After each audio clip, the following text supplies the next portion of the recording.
Hi, everyone. I don't know why I'm saying hi, everyone, because not that many people are here at the moment, but okay, let's see. I should be able to make this light a little less intense. Hi. Hi, radio. Oh, hi, radio is fun. I haven't seen you in a while. How are you? Hi, Jen. Or rather, hi, Theo. Hi, Jen. Hi, FDH. Hi, everyone. Wait, I missed some people. Hi, Ryan. Oh, I just missed Ryan. Sorry, Ryan. I didn't mean to. Hi, Nazar. Hi, Joe. Hi, Ed. Oh my gosh, I'm like having this really annoying, OCD situation here. So I don't know how I slept. Hi, Taz. Hi, Super Zosho. Hi, Jillian. But so I have this like little weird, I don't know if you see this. You probably don't see it on TikTok, but you could see it on YouTube. So like see how these hairs here are super, they're like super crimped stuff. And I didn't like do anything for that to happen, but everything is like smooth everywhere. Ciao, Gianmarco.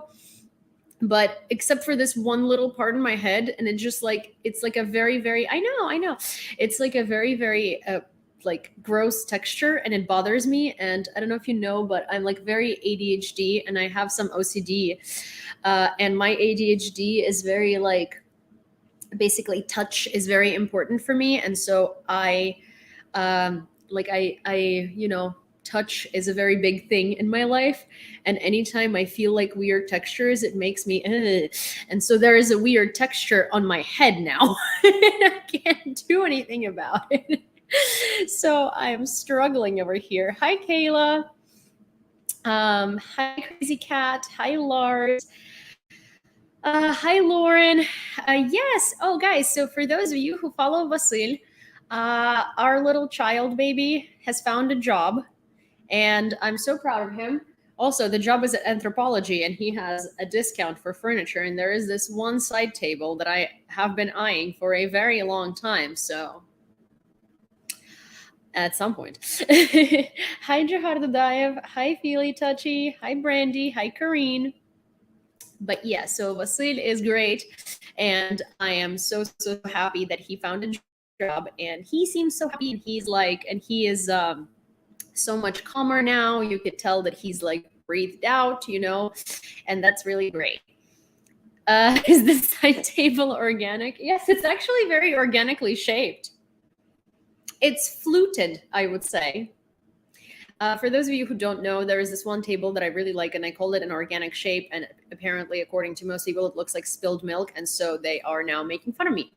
So that is that on the organic shapes of objects. Cindy is feeling much better. To whoever suggested, whichever one of you, which I'm sorry, I don't remember. Hi, Gilsum or Gilsum.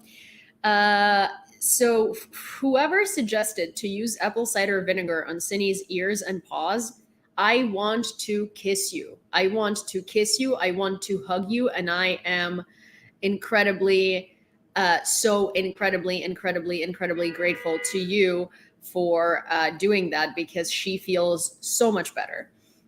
Also, I'm going to address another thing, and the thing is coasters. So tomorrow morning, I'm going to send everybody an updated tracking.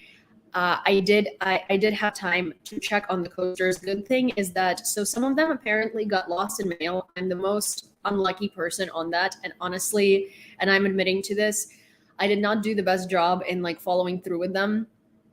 Because I was just so incredibly busy that I sort of just like, I just let it be on their own accord, and I should have done a better job tracking them. But the good thing is that I do have those coasters in multiples. So whichever ones of you haven't received them, I'm going to send out a new batch tomorrow, and it's totally fine. It's okay. I'll cover the replacement. I just honestly, my post office is garbage, and I should never use it ever again. And normally I send it from like a specific shipping service, but I didn't. And anytime I send it from this post office, it always has some sort of issues. And normally I'm quicker to address them, and normally I'm much better at following through with them. It's just at this time, I am so incredibly awful at following through that it just all went, everywhere. But good news is that I'm I'm breathing out a little bit. I've edited most of the stuff that I needed to edit. Tonight, very late at night, the interview with Aiden should come out. I posted a little sneak peek on TikTok, and I'll have you watch it in a second. I'll have you watch it in a second. I'll show it to you, but I just wanted to address the poster situation because it means do I want any of you to think that you're not getting your coasters or it's some sort of a scam or anything? It's not a scam. I'm just apologizing for how terrible I have been with following through with like small things like shipping and stuff like that, because I've just been so incredibly overwhelmed with things, and it's absolutely my fault. And I'm working on figuring out how to make these things more efficient. So if we have any sales of some sort and kind like that, then in the future, then I'll be able to follow through better with that. And Kat, you might be able to help me, so expect a message from me. But okay, so I am going to play you the bit from the interview with Aiden Aslan that I posted. This bit is posted on TikTok, so it's accessible to anyone who follows me, but I know that a lot of people that are on YouTube, Twitch, and Twitter don't. So I'm going to show you this bit. The interview is fantastic. I was hoping that I could release it on Monday, but I thought that it would be less editing than Tork because I didn't have to put a voiceover on top of it because, well, Aiden speaks English. But as I came to editing it, I realized that it's a 2-hour interview, and I don't want to make it more than 40 minutes. So I'm going to release it in 2 parts as per usual, because somehow I get so lucky that I get to talk to people for much longer than expected.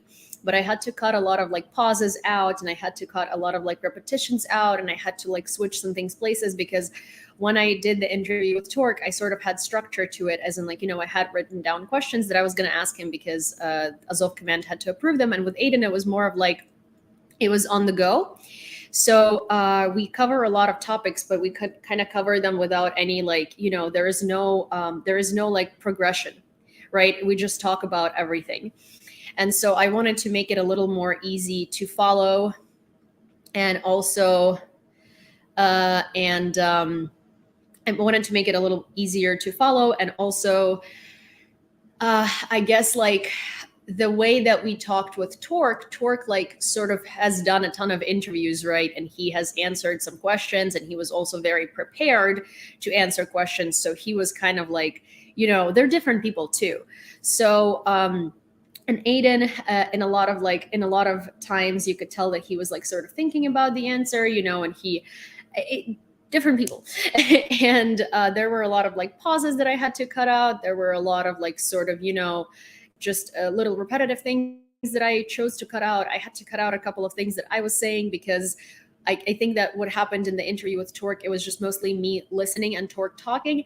With the interview with Aiden, it was mostly at first Aiden talking and me listening, and then I was like adding a lot of things, and it doesn't matter because it's not about me in that interview, it's about him. So I want to like focus more on what he was saying rather than what I was saying. So basically it was just a much longer process than editing the Tork interview, and I didn't expect it because I was like thinking, hi Lady Bubbly, because I was thinking it'd be a much easier process because, hey, there is this huge thing out of it. Like I don't have to put the voiceover on top of it. And then I was like, wow, well, actually, this has a lot of stuff too. And then another thing that was really annoying is that my Zoom settings are so that when I record the interview, it records both of us side by side. And I checked before recording the interview that that's the setting.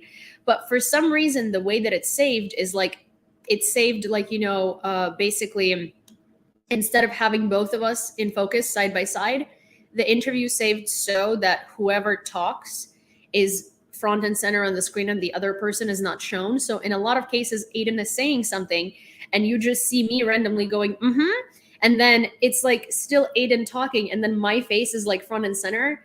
And I can't do anything about it because he's saying a lot of important stuff, but I can't cut it out because I can't cut me out because then like that stuff is going to be cut out. So anyways, there was just like a lot of logistics that I had to think about that were just like driving me crazy. So most of it was like not really editing out like anything that Aiden was saying, or not like really shortening anything that Aiden was saying, which was also really difficult because he was saying so many interesting and important things, and I was like, how do I choose what to include and what not to include? But anyways, it was just a lot. And I'm almost done.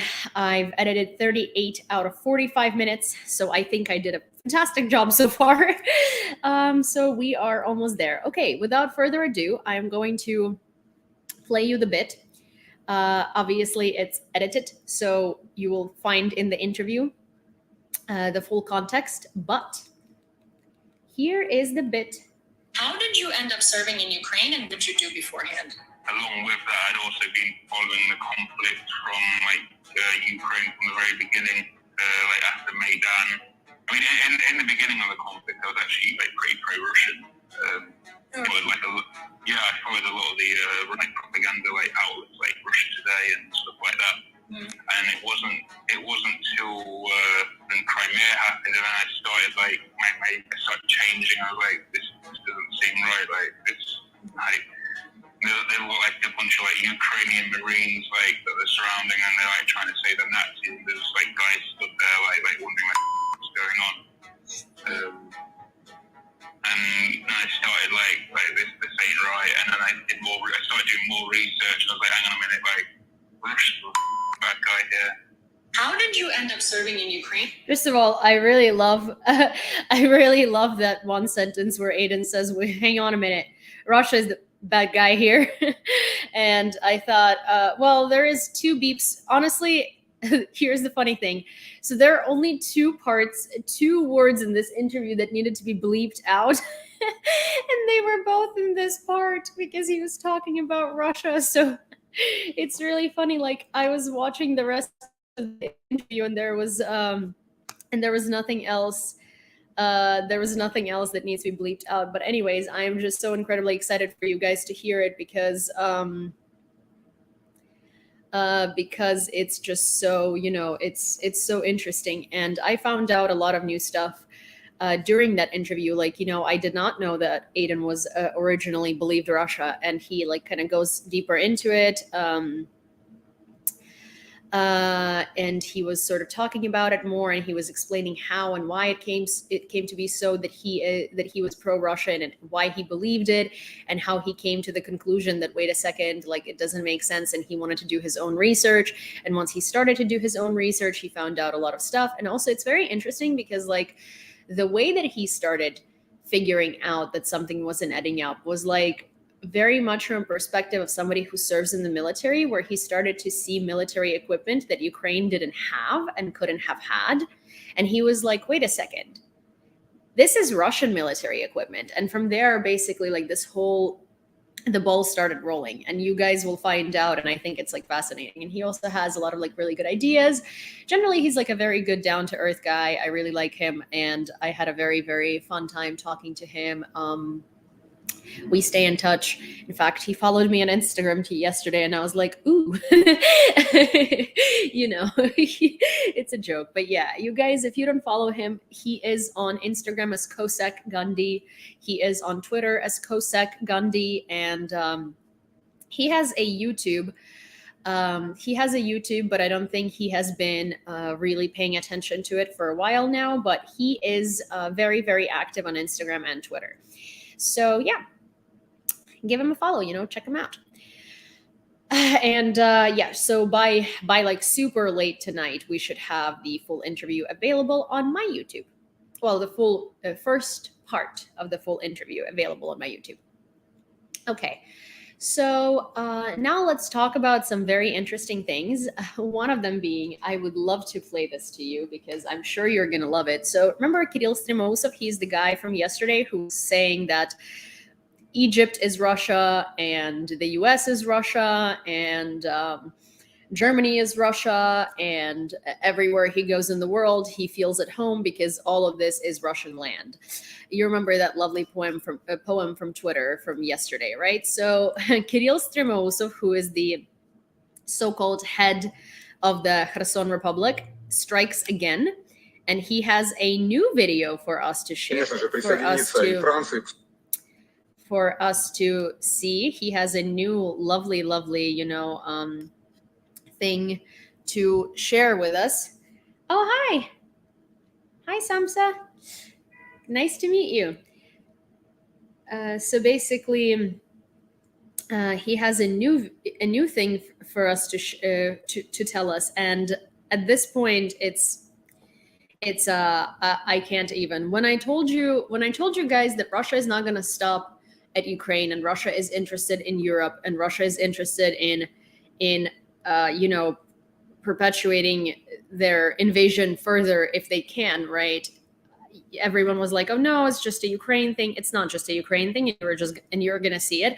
I mean, this at this point is an act of despair, because they want to basically, you know what? I'm going to show you the video first, and then I'm going to tell you what I think about it, because as ridiculous and ludicrous and laughing stock it is, it's still worth addressing. And I want to say it's an interesting thing, and I'll give you my ideas on it. Okay, share screen, Chrome tab, Twitter. Okay, so here is this lovely thing. I'm going to switch my camera so you guys can read the subtitles. Предложим так же, как и в Херсонской области, провести референдумы. Конечно же, присоединиться и Франции, пускай это будет Французская республика Российской Федерации, немецкая какая-то область. Ну, пожалуйста, мы всем готовы как раз равнозначно сохранить социальные права, дать необходимое количество газа, топлива, то есть жить, как когда-то мы жили в Советском Союзе. Только мы теперь растянемся от Тихого океана до Атлантики.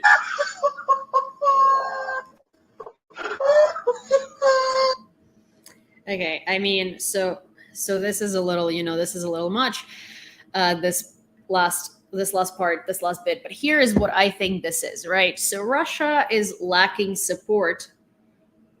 Russia is lacking support in Europe. Russia is lacking support worldwide. And to me, well, first thing, I wouldn't discount it, because it obviously shows Russia's imperialistic plans, right? And shows Russia's true core nature.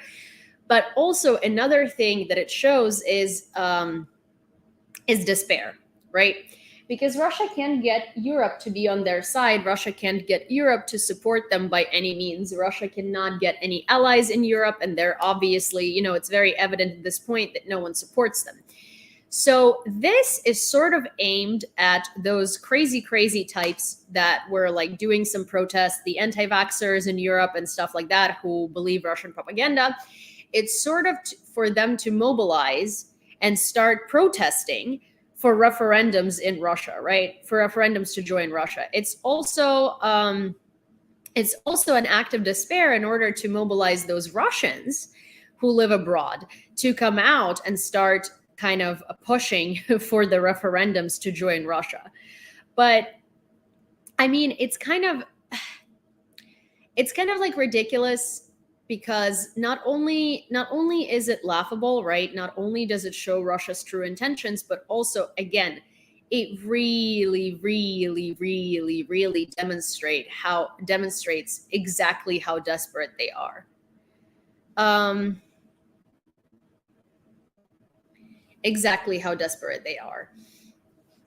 So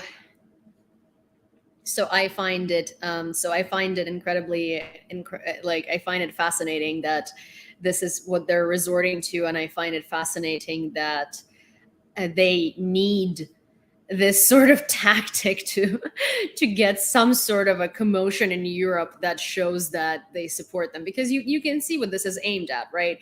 It's aimed at some crazy types in Europe and Russians in Europe to come outside and start pushing to be like, oh yes, we want gas, we want fuel, we want to be a part of Russia, referendum, right? Which should in turn be like, oh wait, actually, there are supporters of this in Europe. Europe is tired of Ukraine. Europe is tired of this, and it's basically aimed to also show Russians on TV that Russia has the support of Europe.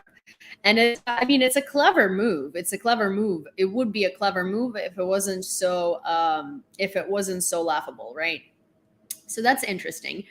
Also, another thing is Another thing is Russian martial law. So Putin announced Russian martial law.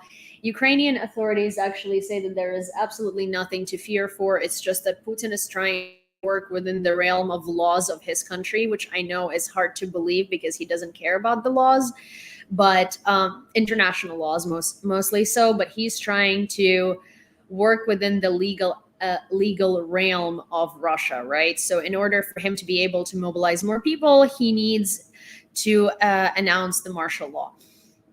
Also, there have been a lot of Russian people who have been capitulating to Ukrainian troops. They have been basically giving in. They have been surrendering. Russia blocked the website from Russian providers and carriers and Russian internet that explains to Russian soldiers specifically how to surrender to the Ukrainian army. Russia has been hiring a lot of prisoners in order to compensate for the fact that their draft was so not successful, and they have been sort of drafting people from prisons. Well, obviously, those people were happy to go to the front in exchange for freedom. But what Russia didn't account for is that they are criminals and you can't really trust them to begin with. So they basically get delivered to Ukraine. And then once they are on the territory of Ukraine, they just abandon their units and they flee back to return to Russia free and to not go back to prison. So they just they see that they have no ammunition. They see that they have they have nothing to fight with. And they just run away. So that hasn't been necessarily super successful either. And it's really funny that Russia didn't account for the fact that you can't actually trust prisoners, So they have been having a lot of turmoil going on within. Obviously, we have been observing that for a while, but these are just some funny new indicators. And Grumpy on Twitch says 50% of Wagner are convicts now. Yeah, Wagner is heavily populated by convicts, but so is the regular Russian military, to be honest. And Wagner mercenaries who are convicts quite literally do not go through with their assignments. They just get to Ukraine through Wagner and then they flee. They leave their units and they refuse. They don't even refuse to fight. They just flee. So that's a very funny little irony. They thought that they would hire convicts and those convicts would be happy to go fight.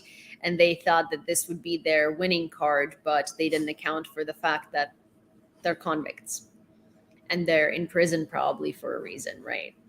So that's been a fun little maneuver over here. Gianmarco, one of my followers, one of our community, he's Italian, and he messaged me something today on Instagram and Twitter. There has been a tape leaked in Italy of Berlusconi saying how Putin is nice and Zelensky is horrible, and that if it wasn't for Zelensky, the war wouldn't have started, and that Ukraine should just capitulate to Russia and secede territory.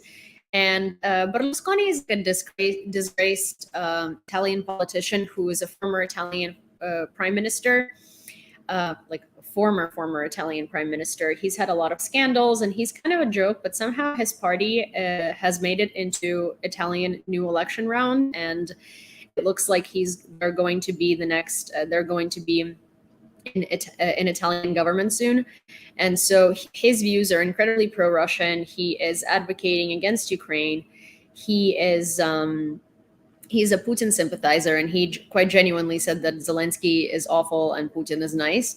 And while that is incredibly scary, Grumpy is asking, I wonder what Putin has on him. Putin doesn't have anything on him. He just has low self-esteem and needs to compensate for it by Putin saying that he's amazing. That's just all it is.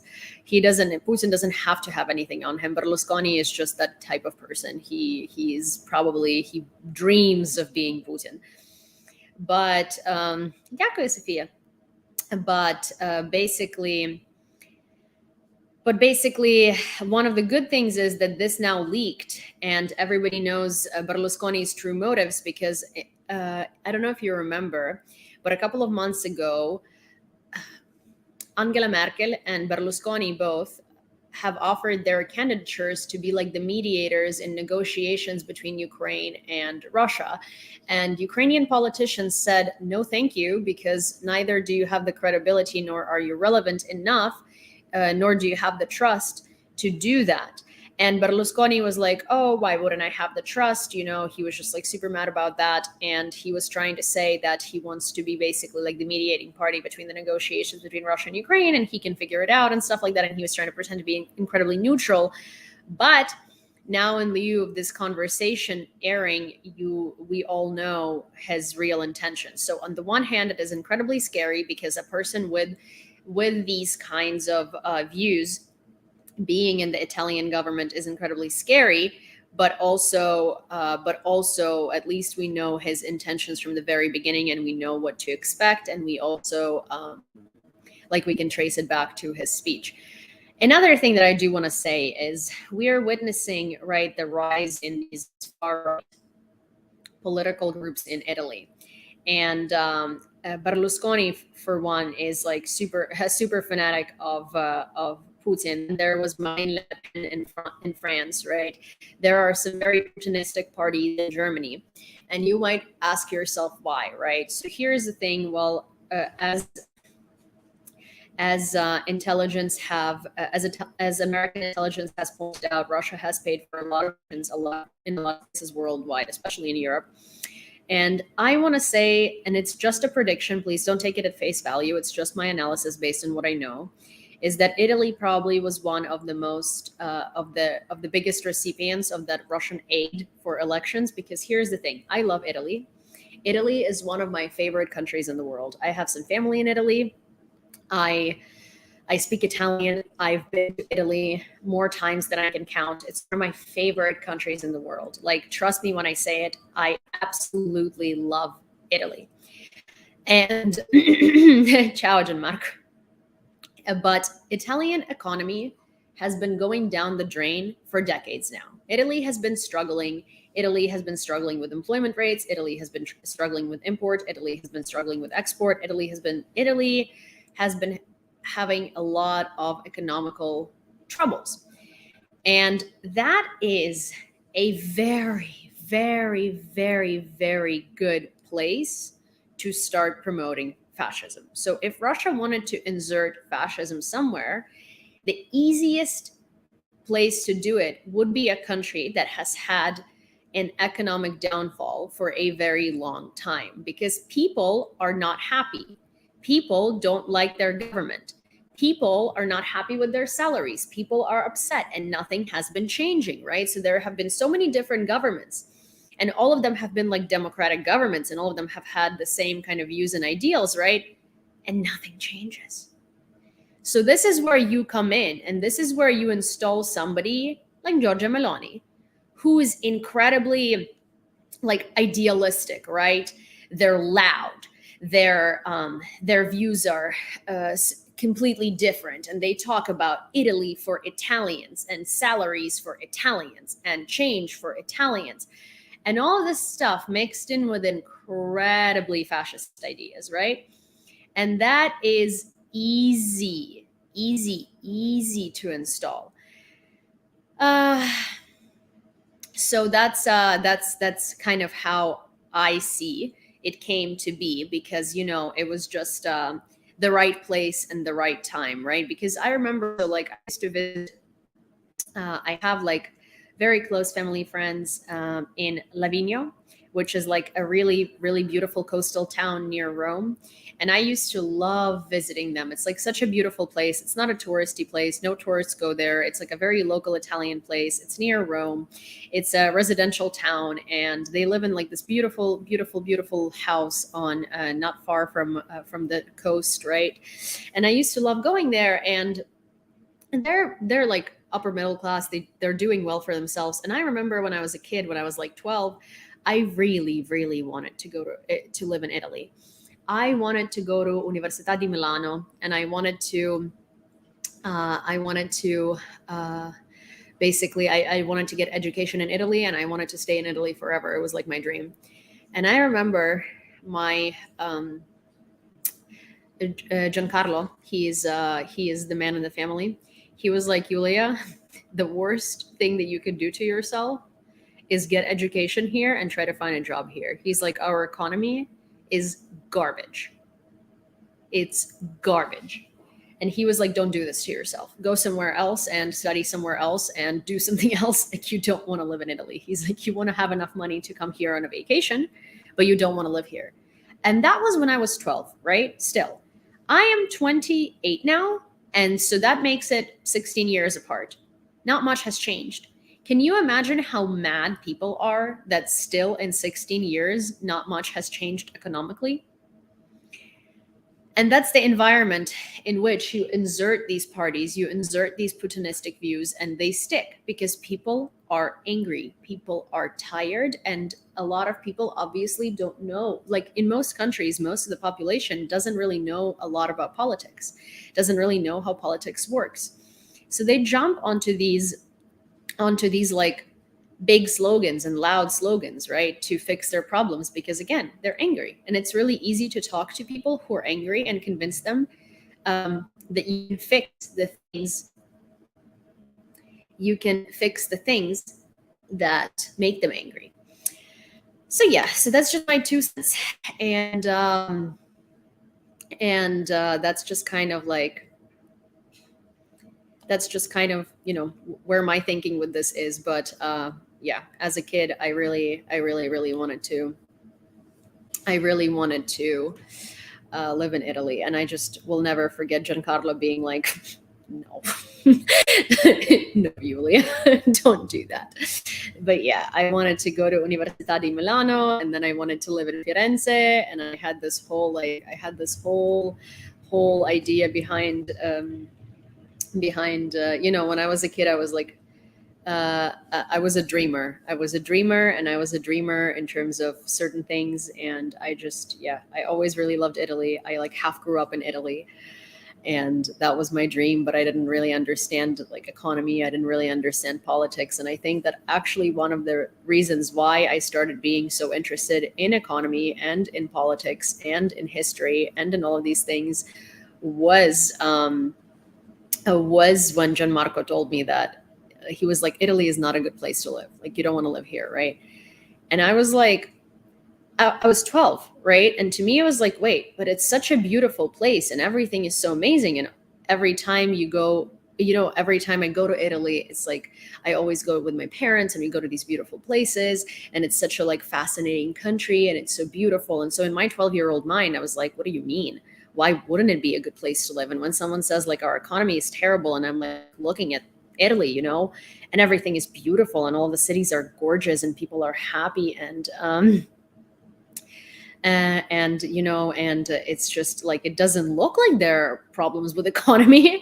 So I started kind of like diving deeper into these things, and I wanted to understand politics and understand economy and understand these things better, because to me, it just didn't, you know, it like didn't click in my head how someone who lives in this beautiful place, and how this beautiful place that's like amazing can be not amazing, you know, and how on the surface everything looks so great and so like well taken care of and on the upward growth. And here is what this person who is from here telling me that like, no, it's awful. And so I sort of wanted to, and that's how I think that was like my first push, now that I think about it, because that's when I started reading, and that's when I started finding concepts and things that I was super unfamiliar with, because, well, I was 12, right? And so that's where I started researching things, and where I started trying to understand, like, you know, big adult concepts better. And yeah, so mille grazie, Italia. If it wasn't for you, I would not have started to read about politics. Oh, and also Berlusconi. Oh my gosh, I remember the Berlusconi scandals, and I was so interested in figuring out what is going on there. I just remember he was on TV everywhere, and my dad was like, "Oh my God, what a clown!" but yeah. So that is that. Okay, So I'm going to end this little walk down the Italian memory lane and walk down the memory lane of little Yulia starting her political understanding journey. But I'm going to dive into the news. Hi, Nick. Oh my gosh. Hi, Nick. Good to see you. Berlusconi hates Zelensky fanatic. Yeah, but I mean, Zelensky stands for everything Berlusconi doesn't, right? Like Berlusconi stands for controlling his people, and Berlusconi stands for like getting away with crimes, and Berlusconi stands for corruption, and Berlusconi stands for driving Italy down the drain, basically, right? And Zelensky doesn't. So obviously Berlusconi is going to hate him, because Zelensky is like now the face of democracy, and now the face of the fact that oh my gosh. Hi, Melissa. Oh, that's so cool. What is a substar? But yeah, Berlusconi basically stands for getting away with everything you shouldn't get away with, and abusing your country and stealing from your country and corruption. And he stands for the fact that people shouldn't be able to do anything about their government. While Zelensky is like now the face of standing up for yourself and the people controlling the government, not vice versa. So of course Berlusconi is not going to like him. Okay. TikTok view, good morning. Good morning. Hi, Jeremy. Okay, let me read some comments before I start on this, and then we're going to start. Okay, what they fail to remember is that he's one of the former prime ministers who accomplished nothing. And if he's a senior advisor to Meloni, she will also accomplish nothing. Yeah, exactly. It's a very interesting thing to me, because again, Italians disliking Berlusconi is like a very soft thing. Italians absolutely despised him when he was prime minister, right? So it's crazy to me that they would go for someone who's so close to him. But again, it's how propaganda works. It's not really that Italians like Meloni, right? It's that Meloni won her seat as a prime minister not based on what common values she shares with an average Italian. She won her prime seat based on what she says she hates that's shared with like your average Italian person, right? So it's not like she speaks to the values and she speaks to the change and she speaks to the good things. She speaks to the hate. And that's usually how people like her, who are going to accomplish nothing, win elections. And speaking to hate and uniting in something you hate is much easier than uniting in something you love. That's why I always say that hate is a stronger emotion than love. Okay. Fabri says, ahaha, we Italians always say that we always underestimate ourselves. Unless someone foreign talks bad about us, we can get angry in that case because we are the only ones who can criticize ourselves. Yeah, that's sort of like, I mean, that's kind of, I think that's with a lot of countries like that, because you know your own issues and you sort of like, you work on them, but if someone else just comes in and starts dictating you what you're doing wrong, you're sort of like, well, what about your country? Like, you're going to tell me what I'm doing wrong? Have you seen your country? I feel like that's a very normal thing for everyone to sort of like be really like that. But I love that. Yeah, that's funny.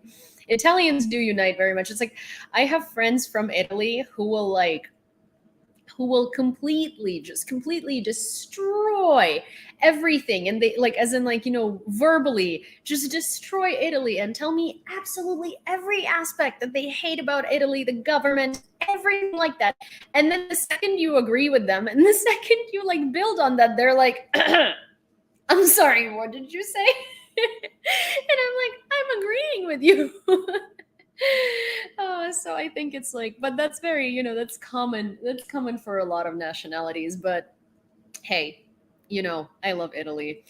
I love Italy as a country. I love Italians as people. I think Italy is beautiful. I don't like Italian government, obviously. I think that the Italian government has been abusing Italy for the longest time already, and I'm very sad to see that this continues happening and looks like is going to only be done on a larger scale by someone who pretends to care. Hi, Nicole. Okay. Russia plus Iran is a new axis of evil. The Iranian embassy was picketed in Kyiv due to the weapons supply to Russia, October 17th, 2022. Now, this is a video from Ukraine Now, which you guys know I love, and so I'm going to play it for you because why wouldn't I play it for you? So give me 1 second, and I am 100, and I'm going to send it to myself to the computer so I can show it to you full screen. The porn bots are back. Oh my gosh. Yeah, so if you are on YouTube, you know, on TikTok we have trolls. On Twitch we have trolls. On YouTube, like porn ad bots, which just very confusing, very out of place, but exists nonetheless and is very strange. I don't know. I keep blocking them and they keep appearing anyway, so I don't know what to do with them. If anybody, hi Truthful, if anybody has any advice on how to get rid of those, I would highly appreciate it, because at this point they really annoy me. Okay, so here is the video that I wanted to show you. Boom. Okay, present video file. Boom. Дуже боляче. Я просто не міг собі уявити, що це сталося. Я думав, що це ніколи не станеться. Що ті качелі колись розберуться, але що не те, що вони колись вибухнуть. Ну, так. Но ты говоришь, все равно тебе не страшно? Ні. Почему нет? Тому що я українець. А українцям нічого не страшно. От тому мені нічого і не страшно. Бо я вже і не таке бачив. Я бачив, коли їхав в Бучу, я бачив прострелені будинки. Вони, не так, як тут, але вони були прострелені. Я бачив кулі, які там пробиті були. Там була церква, які теж там були пробиті кулі. Ну, так. This is a child, you know, this is like one of the things that really, really makes me incredibly like sad and incredibly happy at the same time.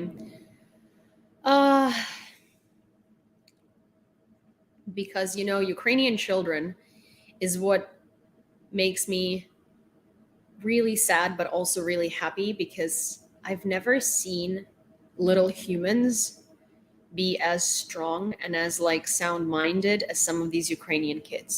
Like, this kid is probably 9 years old and he's being asked, like, why are you not afraid of anything? And he's like, well, I'm Ukrainian. I've seen things worse than this. This is not scary.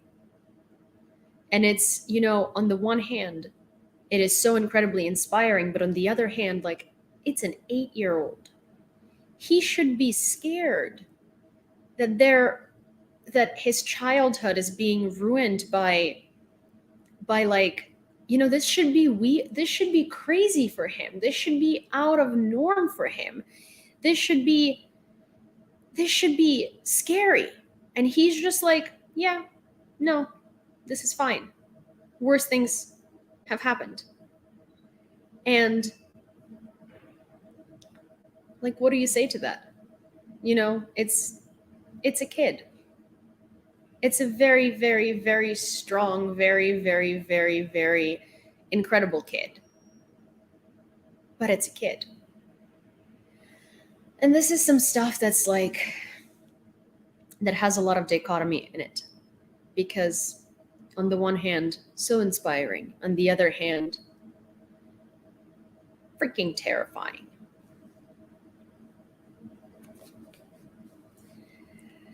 Peskov said that Putin's decision to stop partial mobilization has not yet been made. The rescuers showed the liquidation of the consequences of the morning shelling of Kyiv. Take a look.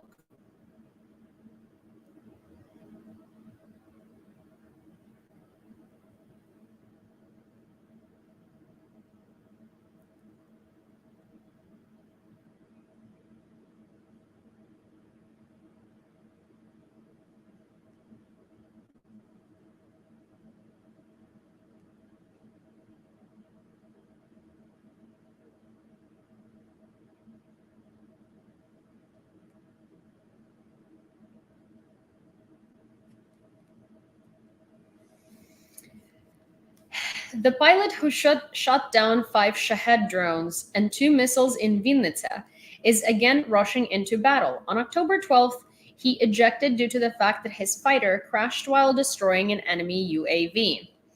The pilot is alive, healthy, and ready to go into battle. The plane is ready for him, and the commander called and said that he was waiting for him. It is only necessary to undergo some rehabilitation measures to see if everything is okay with the state of his health. Air Force spokesman Yuri Ignat said. Ignat added that the pilot wants to return not just to MiG, but to more powerful F-15 and F-16 aircraft. He has a fighting spirit, added Ignat. And this is him. See, I think this also illustrates to you the difference between Russian Air Force and Ukrainian Air Force. That Russian pilot who ejected himself over a building in Yeysk without trying to steer the aircraft away despite that being the training, and killed so many people and saved himself, versus this guy who was ready to die to take down drones. And he steered his plane away, he ejected from his aircraft, he saved people, he saved himself. And now, after such a traumatic event, after ejecting himself from the aircraft, after his aircraft crashing, while he's still like pretty banged up, he's like, no, I'm ready. Just give me the okay, and I'm ready to go back. Flight of the helicopter of Ukrainian defenders over the Svetohirsk Lavra. It's a beautiful, beautiful, beautiful place in Ukraine. I highly recommend that you pay attention to this.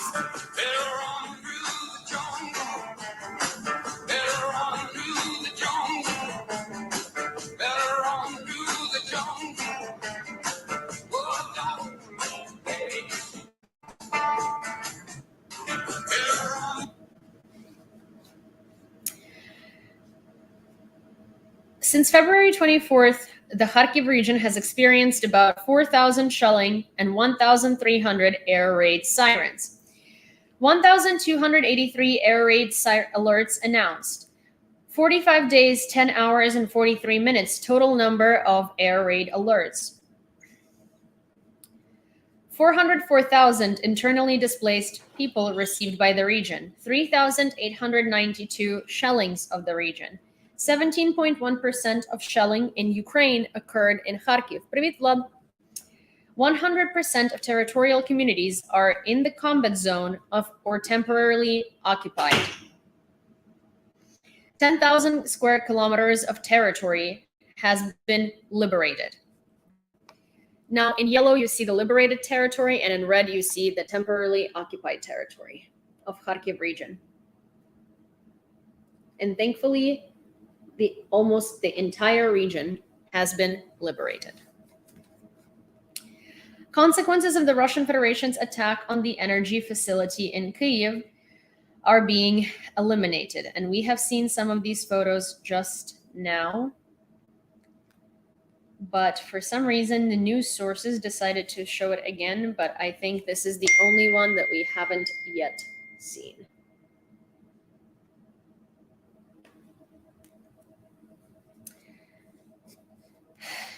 October 14th, 2022, the village of Перехрестя, Zakarpattia region. Maria Rosocha, an 8-year-old Timur from Kharkiv, and Bobik the dragon. Timur says that Bobik is 5 years old. He was given as a gift when the boy turned 3. During the shelling in Kharkiv, Timur wrapped himself in the dragon, and when it was time to leave his home, he said he would not leave it. Now, Bobik the dragon reminds Maria and Timur of their home. So they are internally displaced people from Kharkiv, and they live in Zakarpattia right now. These are them. And this is the dragon that Timur brought with him and isn't letting go. And this is also, one of those stories that's partially incredibly inspiring and partially incredibly uplifting, but also partially incredibly sad. Wherever they are now, the staff of the United States Agency for Internal Development in Ukraine stands side by side with Ukraine. Mission Director for U.S. Aid Tanzania, Kate Somvoksiri, worked in Kyiv from 2012 to 2015. Today, she continues to support Ukraine in a distant African country. So she went on to the top of Mount Kilimanjaro and brought a Ukrainian flag with her. Actually, fun fact, my dad went to the top of Mount Kilimanjaro a while ago, before the invasion. And let me try to see if I have a photo, but my dad also brought a Ukrainian flag to the top of the mountain with him. And I think I have it as well. I'm going to try and see if I still have it. I mean, I'm going to ask my dad for it and show it to you next time. If I don't, I definitely do have the photo. I just don't know if I can access it super fast, But I found baby photos of Cinny though. Look at that. Look at that. Little Cinny. Anytime my dad sends me so many pictures that anytime I go into my photo exchange with my dad, I always find something that makes me happy. But I'm gonna try and see if if I have seen photos from Mount Kilimanjaro here. But he brought a Ukrainian flag to the top of Mount Kilimanjaro as well. I just don't know whether it's easily accessible without me having to go through this thing for a long time, which we don't have time for. 1 second. Just give me 30 more seconds and I will have an answer for you. Because if not, I'll just ask my dad to send it to me again.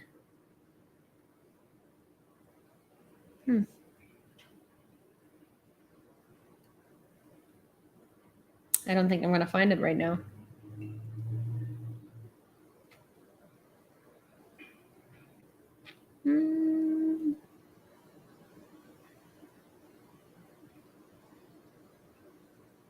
No, I don't think I'm going to find it right now. Okay, well, all right. I'll ask my dad and I'll show it to you once I have it. The region have modernized and are using World War II anti-aircraft guns in the Kherson area. Interesting. They have modernized these World War II anti-aircraft guns, and now they're using it in the Kherson region. On the morning of October 18th, Russia fixed 6 S-300 missiles at Kharkiv, fired 6 S-300 missiles at Kharkiv, as a result of which warehouses with humanitarian aid were destroyed. One of the things that I think is happening is Russia is trying to do as much damage in one go as they are, is because, 1 second, sorry. As they are is because they know that soon they're not going to be able to inflict any damage because they're running out. They're running out of resources and they are desperate. Walter says, I found your hometown on Google Earth. It is very pretty. Yes, Lviv is beautiful. I really, Lviv is one of my favorite places on Earth too. But so yes, so basically, I think that Russia has been waging all of these attacks on Ukraine as an act of despair. I think they are running out of ammunition. I think they're running out of people. I think they're running out of resources. And I think they know that they're losing and they're losing rapidly. And so they're trying to inflict as much damage as possible, hoping that it will break Ukrainians and we will stop resisting. And that way Russia will have a chance to at least do something, and Russia will have a chance to inflict some actual like warfare gains, right? And I don't think they understand how Ukrainians are, because them bombing us and them using more and more artillery and them trying to terrorize us more and more doesn't break us down, it just makes us stronger. You know, listen to the 9-year-old kid. Photo of extinguishing a fire at a substation in the Zhytomyr region, which was hit on the morning of October 18th. Preliminary, police officers determined that one rocket hit an infrastructure facility and another hit a private company where a warehouse and agricultural machinery were damaged. 2 people were wounded. Photo, main department of the State Emergency Services in the Zhytomyr region. Here you go. This is what it looks like.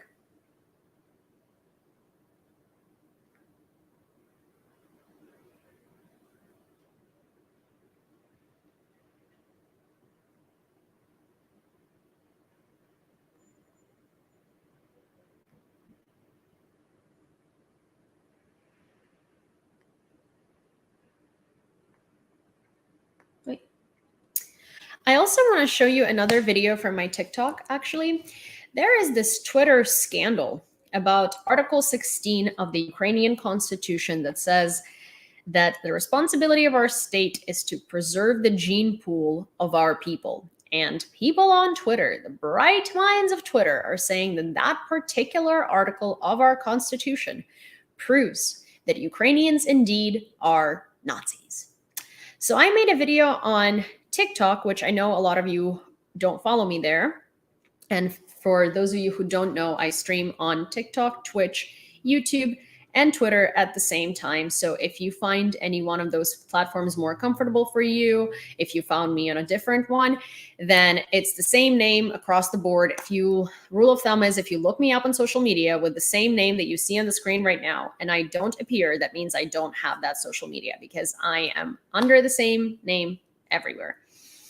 But so I want to play you this video because I think it's very important to to go over that, because people are making things up that don't exist, and people are taking things out of context and playing them up for Russian propaganda. So hear this video out.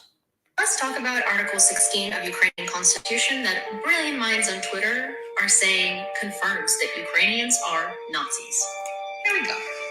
Article 16, providing ecological safety and supporting ecological equilibrium on territory of Ukraine, overcoming of consequences of the Chernobyl catastrophe.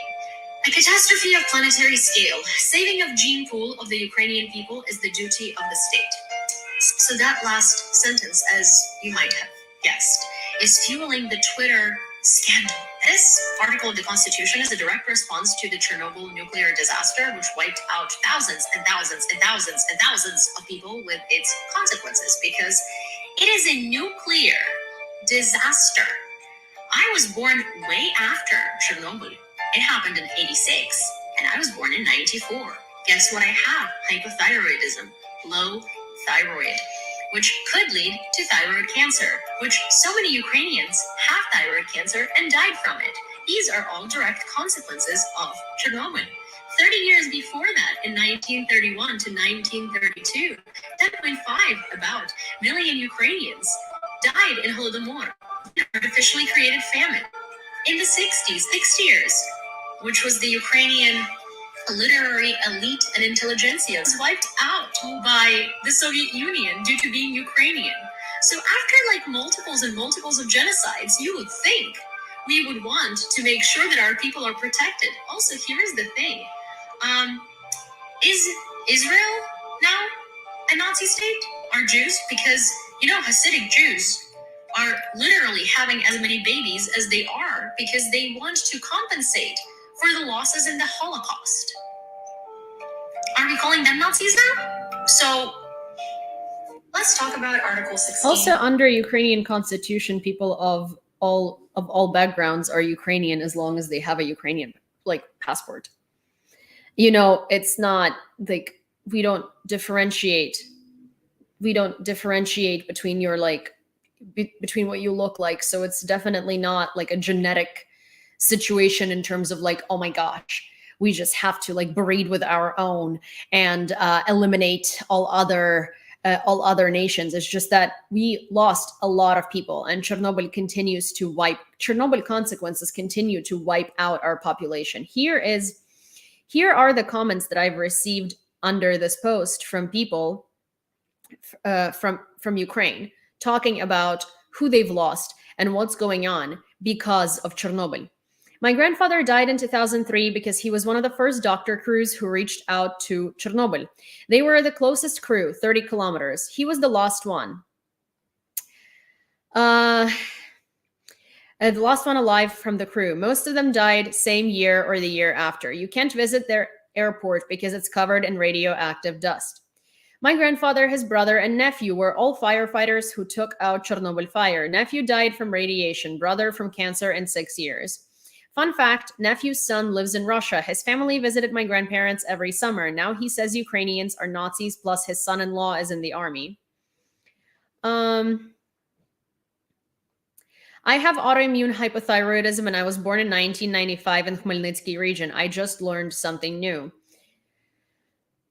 Born in 1992 in Uzhhorod. Want me to start with a lack of wisdom teeth or very clear autoimmune issues? So I didn't know that this was result of Chernobyl, but I also don't have wisdom teeth.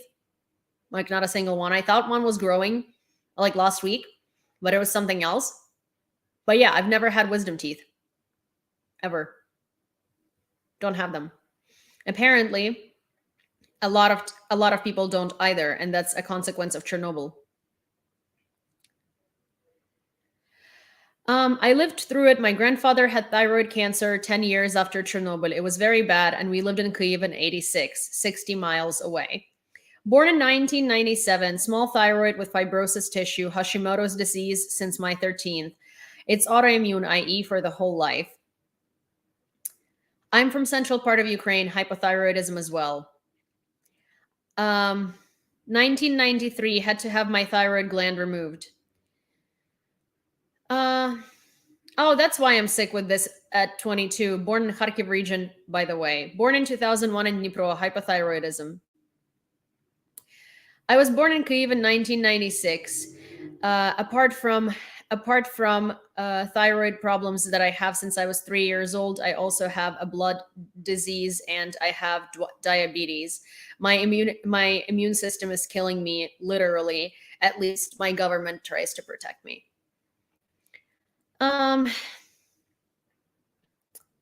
One second. My boyfriend's grandma and mom had breast cancer because of Chernobyl, because they lived in Zhytomyr region back then.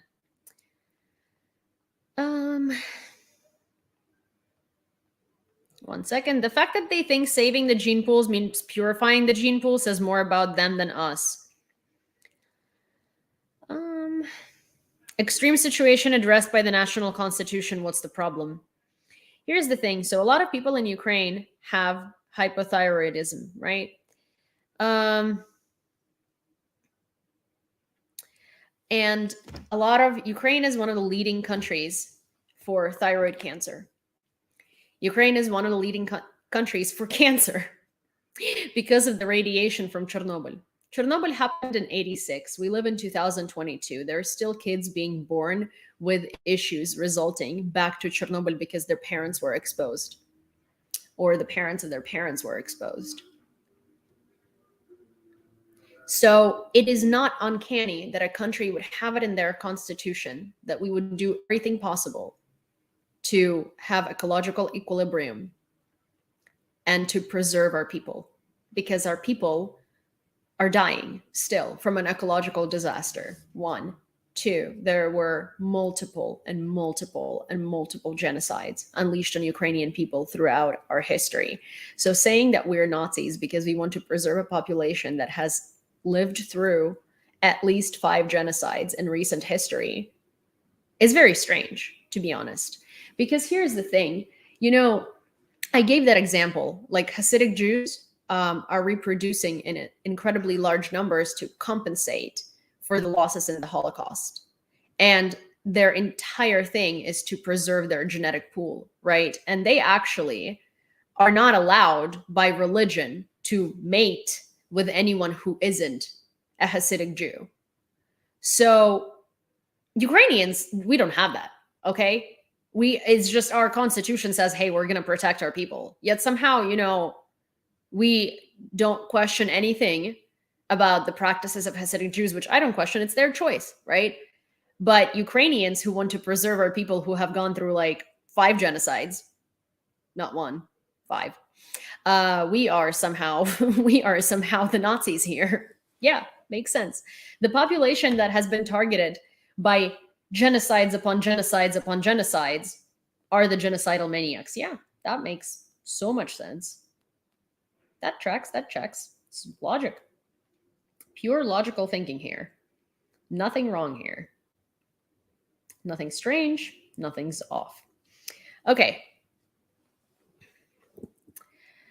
The Russians shelled the Dnipropetrovsk region all night. The Kryvyi Rih and Nikopol districts came under fire. Russians shelled Enerhodar, which is where Zaporizhzhia nuclear power plant is, throughout the night. The city is partially without electricity and water.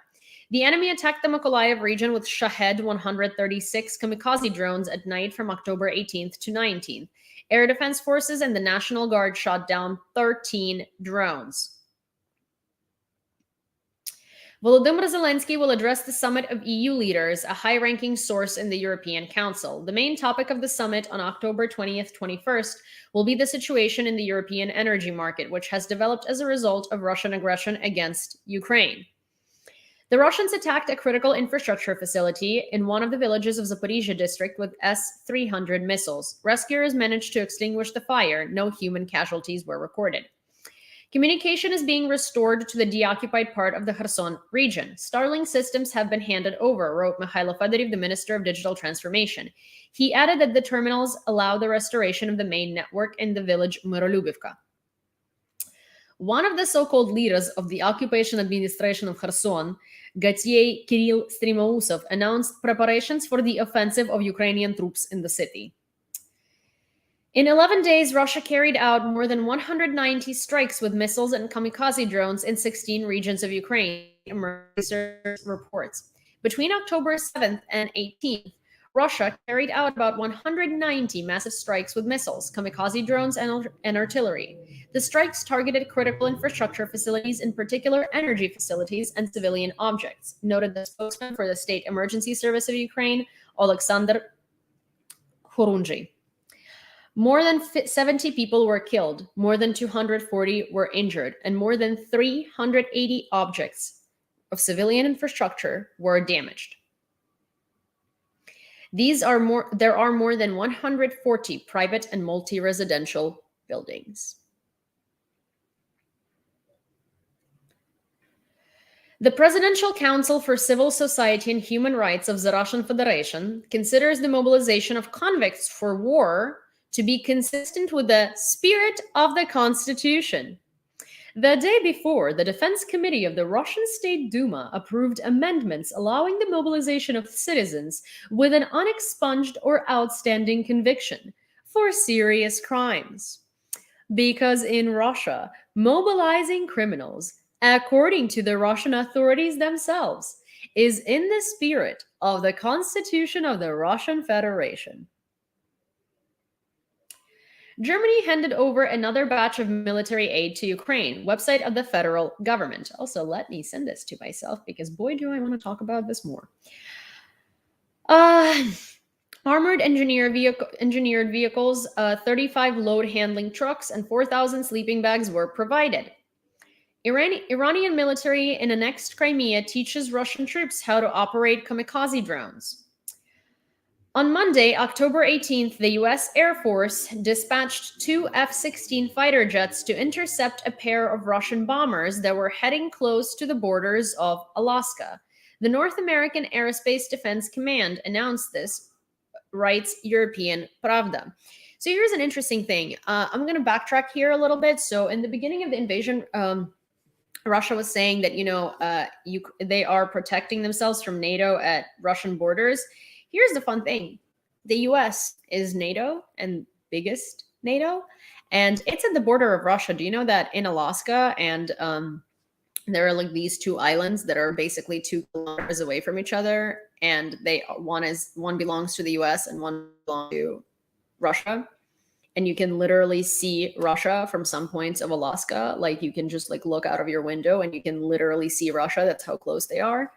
So saying that Ukraine is scary as a NATO member at the Russian border is the biggest BS ever invented by Russian propaganda, because the US is NATO and it's at the Russian border. I mean, like right there.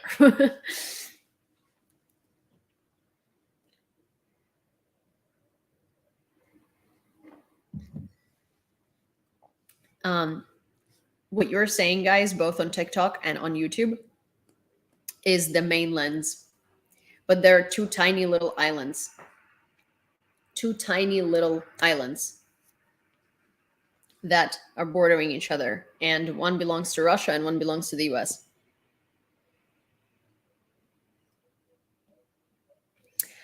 Also, Kayla reminded me. So, guys, here is something that I want to ask you for, which I hope we can do by the end of this live, which I don't know if we can, but would be very nice if we could. So Tork, the guy from the interview, who is a defender of Azovstal, who is the serviceman of Azov, who is incredible and so he's incredible. So he is in recovery for his leg injuries, and he very often has muscle spasms. And so I found this thing, it's called the Theragun, and they have a lot of different varieties of this, but this one is like super advanced. One second. This one is like super advanced, and it is $600 plus tax. And so I wanted to raise and buy this Theragun right on live in front of you guys, if we can fundraise that amount. And I would buy it in the UK, and I would send it to Anastasia in Wales, who would then send it to Tork, because obviously it'll take less time to get to Ukraine from Wales than it would from here. So this is it. It's basically this like massager. We raised $20 so far for it. It's this massager, and it's and it basically relaxes your muscles. So because Tork is missing part of a muscle in his leg, he gets muscle spasms, like shooting pains, and the rest of his muscles are overworked while he is trying to perform regular tasks, because he's missing part of the muscle in his leg. And so this would not like aid in his recovery suit like a lot, but it would aid a lot in like in sleeping, in minimizing pain, and minimizing anything anything like that. You can donate to, so here's the thing, so you can donate to my Venmo or my PayPal. I'm going to put it on the screen here, and moderators, if you can, please put it in the comments. You guys know both my PayPal and my Venmo. I will, so here, Venmo for Tork Theragun. It is at, one second, let me just type it in. And PayPal is, so I would use hello at Yulia Design, guys, instead of Yulia Design. At yulia.design. Okay, so add banner, because that one is a professional email, and it's easier for tax purposes for me. So these are the places where you can donate for Tork's Theragun. Let me go log into that PayPal account so I can see real time if something happens, and I can announce every donation, so everything is like accounted for. Cindy, I'm sorry, Cindy just came in and like literally sat on top of me, which is really funny. So let me log out and log into this account so I can log in. So you can do Venmo, you can do this. I can also give you an email for Zelle if that is better for you. But basically, if you'd like to donate to make it happen for Tork, that would be incredible of you guys, and I would be incredibly grateful. So far, we are at $20 that we have raised for this cause, because I haven't really been, very actively promoting the cause because I've just been super busy. But this would be incredibly, incredibly useful for him. And I am pretty sure that Thera shop sends worldwide, and if they don't, I did find where to get it in the UK that would deliver it to Wales, so for the same price. So this is the machine.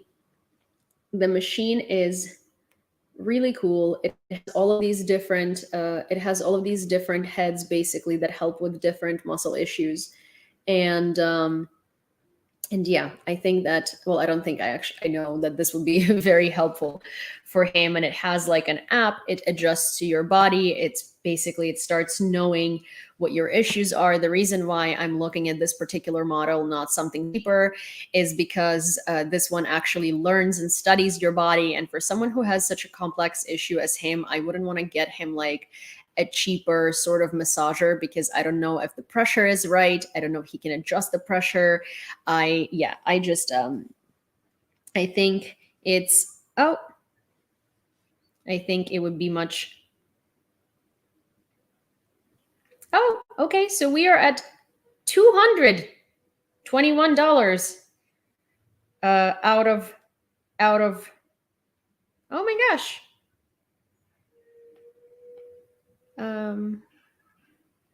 We are at $221. But yes, so thank you so much. Sorry, I can't even find who it came from because I just saw it in my balance. But yeah, so Alina is saying, I was wondering about the price. Yeah, the price is that because basically I would think like, if it was for me or if it was for like my dad or if it was for anyone who just wants a massager, it would make sense to order something that's just a massager, right? But I think that for someone who has like an actual complex injury, if we get him like a gun that isn't like professional, that doesn't have all of these like settings and stuff like that, it simply can be like too harsh or too like, or like not the right technology. And then it might actually damage the muscle rather than like help with it. So I'm, because I'm so scared of like doing something wrong and I just really need to like feel better, that I'm kind of, I might be overdoing the worrying part, but I'd rather overdo it than underdo it, in this particular situation. Okay, so I'm gonna send this to myself because I have something to show you as an intercepted phone call between, lovely Russians and their family. Theragun, yes, sorry, Theragun. Theramassager.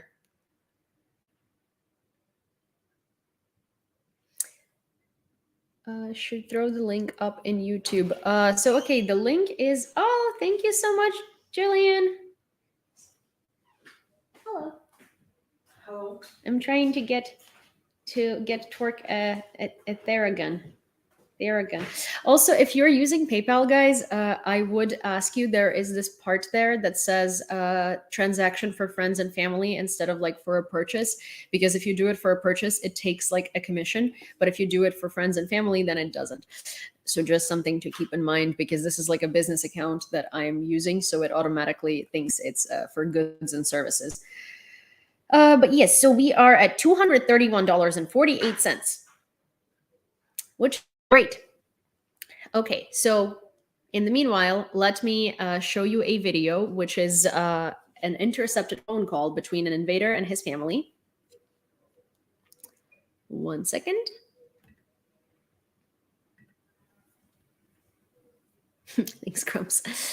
Oh, sorry. 1 second. Video file. I'm going to full up camera. I have so many little switches to pull here.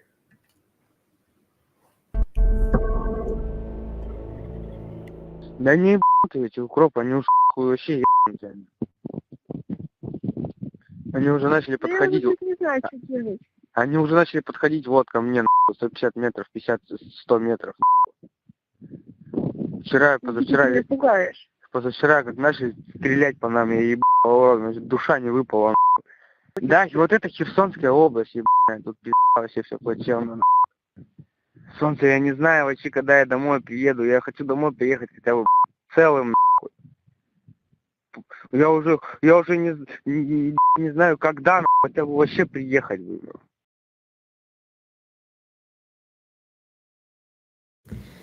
So safe to say this guy is not having a very fun time invading Ukraine.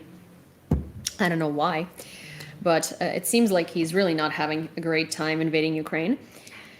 Oh my gosh, thank you so much. We are at, wait, 1 second. $328.49 now. $328.49. What the purpose is it for? It basically is, well, not basically. It's this like muscle. Okay, here's the thing. I'm going to, you know what? I'm going to play you an ad for it because that just makes the most sense for everybody who's asking. Plus 49. Who's calling me on FaceTime plus 49? Which country is plus 49 area code? Can someone please tell me? Oh, Germany. Okay. 1 second. So let me show you like a little ad for it. I want to, you know what? Okay, here I can read you. Oh, there we go. Here. I'm going to accept cookies. I'm going to share my screen so you guys all can see. Share screen, Chrome tab. Boom, boom, boom. Okay, so, Jesus, no. All right. Flip camera. This is what the Theragun does.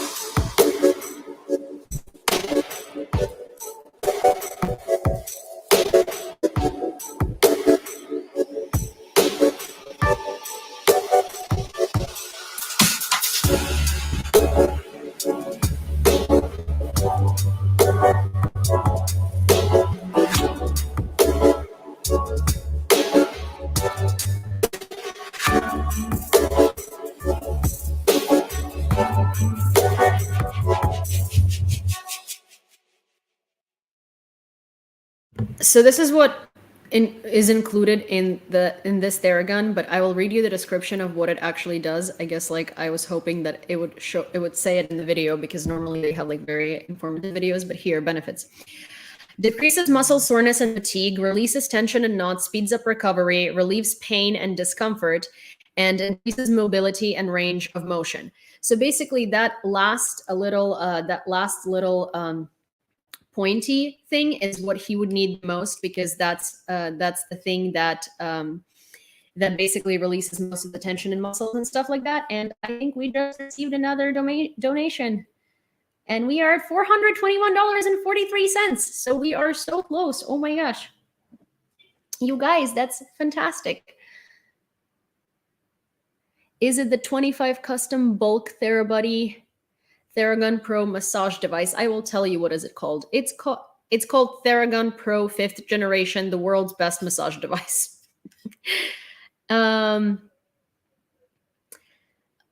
Included with the Pro purchase, free percussive therapy live digital course taught by the Theragun master trainers.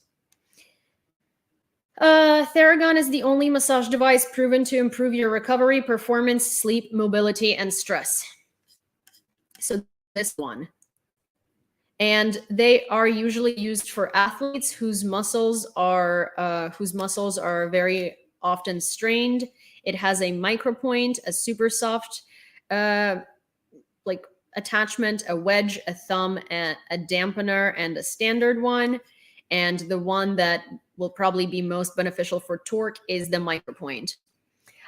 You can send the money to you can send the money to my PayPal, and once we are at the amount that we need, I am going to purchase this live. I'm just going to cover the address where I'm sending it because I would be sending it to Anastasia. I would be sending it to Anastasia, and she would be sending because she's in Wales. And guys, could you please respond to truthful, please? And here's the interesting thing: there is actually a 20% military discount that they do for military members with ID, with proof of ID. So that's interesting. That's very, very, very interesting. Oh, 10% off for students and teachers. I can actually do that with Anastasia. I think we can get 10%. I think we can get 10% off literally through Anastasia because it's 10% off for students and teachers, and that's like $50. So that's tax, or $60. Yeah, well, I can't have Tork's card, but I can definitely. Anastasia is a teacher, so we can do that. Oh, thank you, Mariana. So we can definitely do that.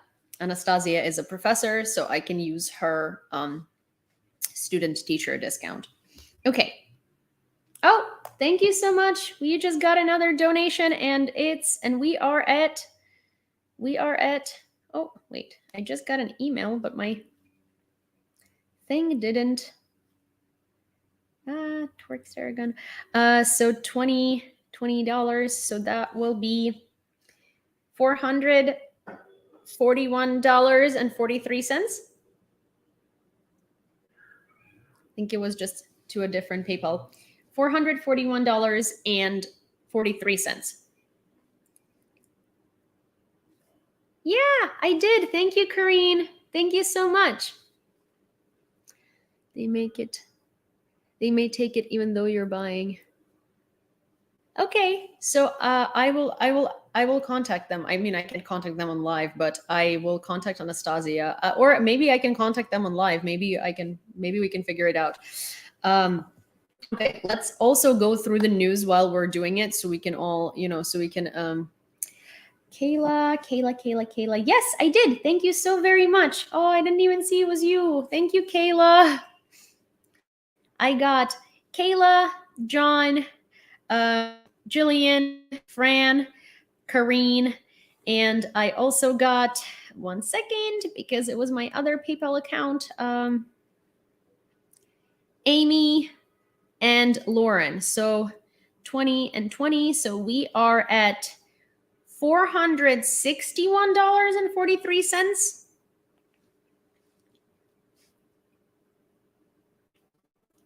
Yeah, that's all in PayPal. That's all in PayPal. Yeah. Let me see if I don't think I got anything in Venmo. I think everybody was using PayPal, which is actually quite convenient, provided that it's just all in one go. Let me check. Yeah, it's all in PayPal. Okay. Do I ever take Instagram calls? No, not really. I mean, we do Instagram calls in like a group chat of moderators, but not really. No, I didn't miss yours from a few days ago, Taz. It's here. It's here because it's in my balance. We started with yours. Oh, right. Oh my gosh. Yes. Okay. So there is also Taz. Sorry, it was already there, but yes, it was already there. We started with the original $20 from Taz. Thank you so much. Okay, so let me also go through the news while we're doing it, and I will announce every donation as they come.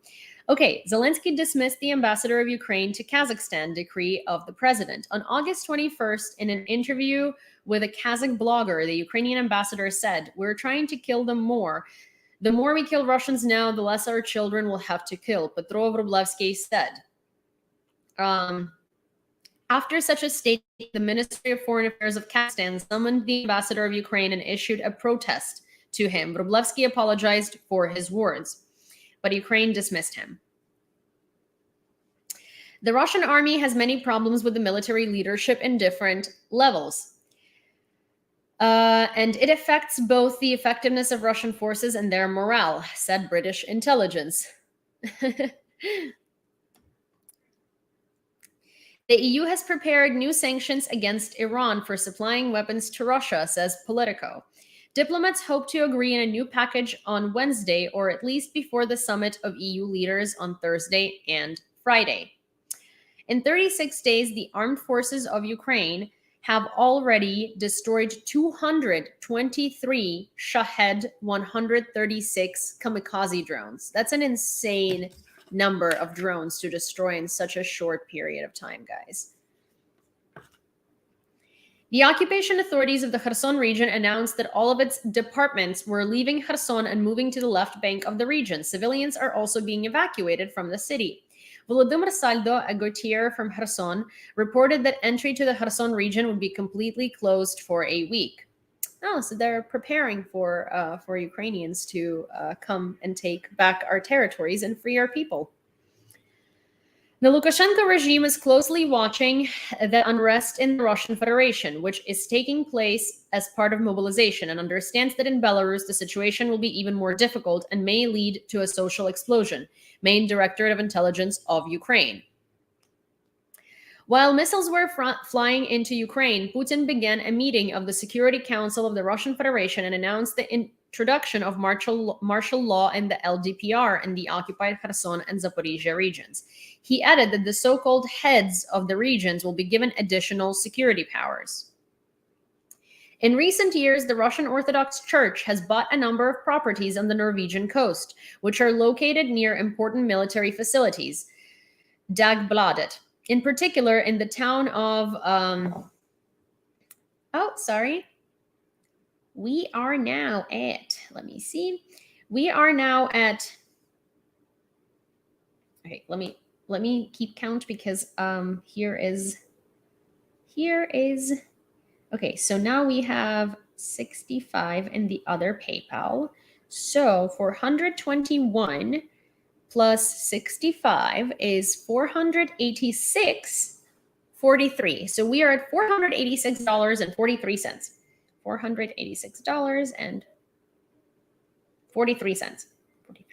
Okay. So we got another donation. So we're at $486.43. Sorry, just had to announce it. In particular, in the town of Bergen, the Russian Orthodox Church purchased a prayer house near one of the most important facilities of the Norwegian Armed Forces, the Hakonsvern. The building offers a full view of the approach of ships and most of the base. The Russian Church also has a congregation in Stavanger, a 15-minute walk from the headquarters of the NATO Joint Warfare Center.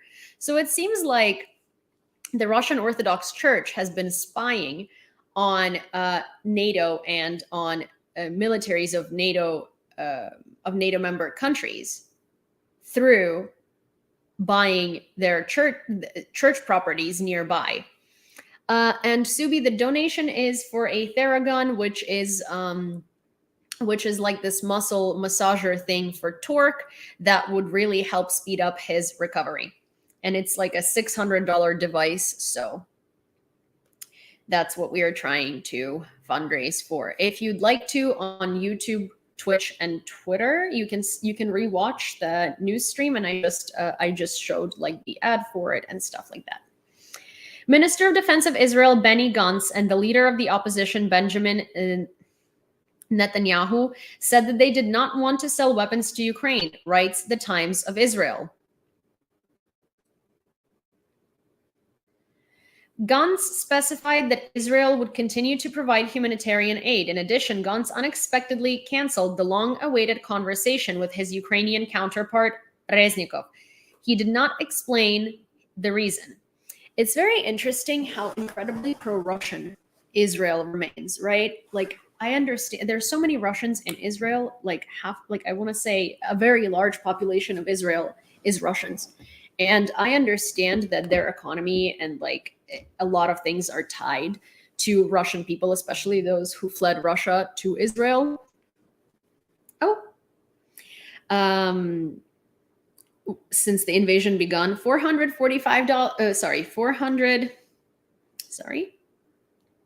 No, because I have two PayPals now. So 1 second. $510.43 is what we're at. Good afternoon. So it's incredibly insane to me how incredibly pro-Russian Israel remains, and it is very evident that it remains pro-Russian because it wants to maintain its ties with the Russian citizens that live in Israel en masse, and especially those who fled after the war and organized their businesses in Israel and brought their money to Israel and moved their families to Israel. And so obviously they are just trying to stay in a relationship with Israel. Okay. With Russia. $529.43. Thank you, everyone. You guys are so amazing. Poland signed an agreement with South Korea to purchase 288 Chunmoo multiple rocket launchers. Biden does not want to meet with Putin at the G20, even in the hallway or in a joint photo of state leaders, says Politico. During the entire Biden presidency, he met with Putin only once in Geneva. They spoke on the phone several more times discussing the probable then Russian invasion of Ukraine. The G20 summit, due to take place in Bali next month, will be the most anticipated political event in the recent years due to the war against Ukraine. Turkish President Tayyip Erdogan supported Putin's idea to create a gas hub in Turkey. Blue fuel will be supplied to Europe.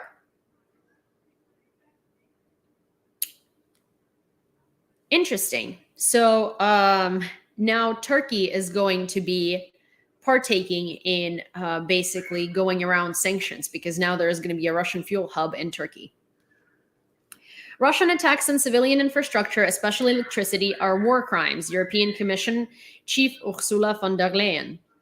A Russian missile hit the Burstynska TPP. A fire broke out on the spot. Now rescuers are working there. Svetlana Onishchuk, head of the Ivano-Frankivsk Regional State Administration, reported. The courageous people of Ukraine received the award for freedom of thought, named after the academic Sakharov from the European Parliament. India will consider a proposal from Western countries to introduce a price ceiling on the purchase of Russian oil, said the Minister of Petroleum and Natural Gas of India, Hardeep Singh Puri. India has become Russia's second biggest oil buyer after China, after Western buyers avoided buying Russian oil due to sanctions.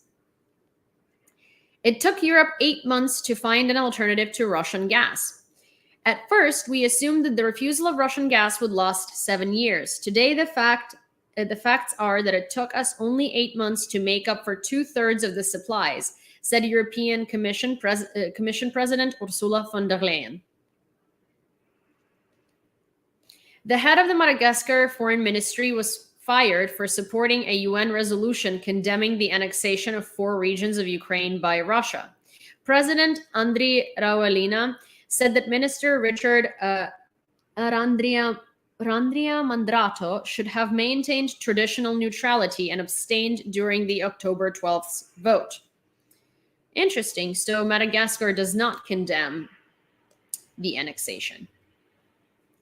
EU ambassadors approved sanctions against Iran due to Russia's use of its drones for attacks on Ukraine. Interfax Ukraine reports citing a European diplomat. Sanctions have been approved against 3 people and a drone company, he said.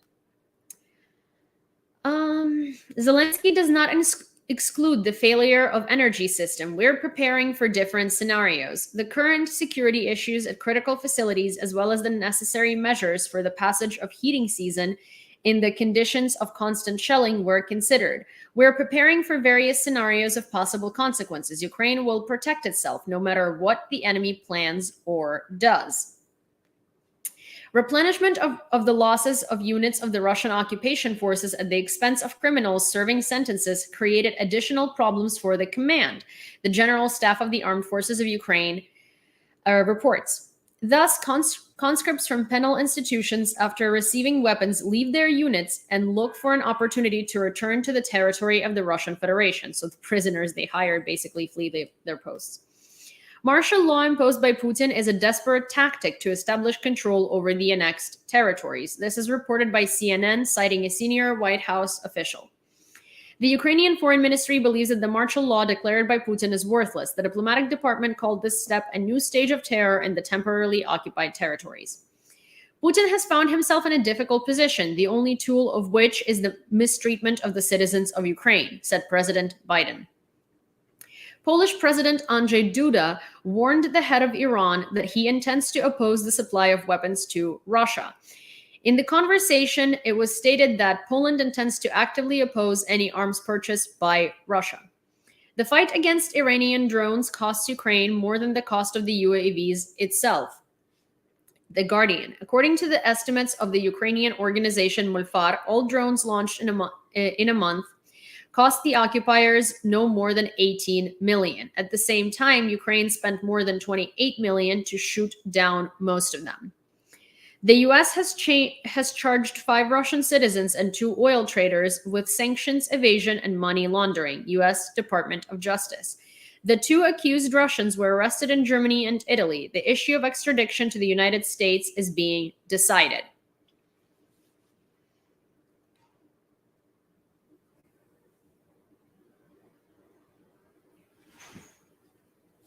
So there is that.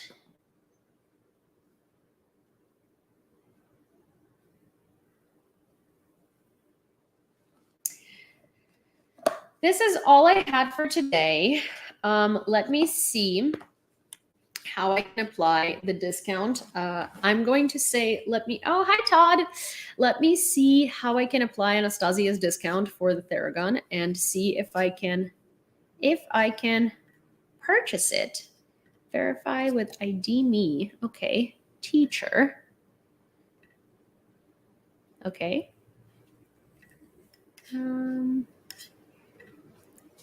Let me see if I can do this.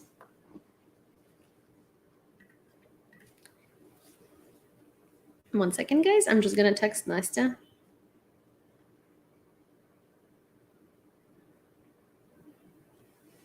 And has teacher discounts. Could I create you a teacher account? Sky and Squirrel have military oh, really? Wait. Okay, well, let me see.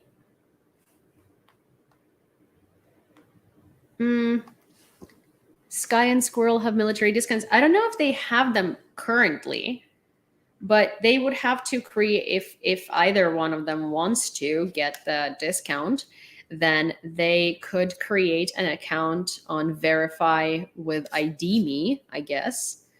Let me see. One second. Wait. Here, no, wait. Yeah, Verify with ID Me. Okay, well, let me send you the link then if you'd like to. Continue to sign in.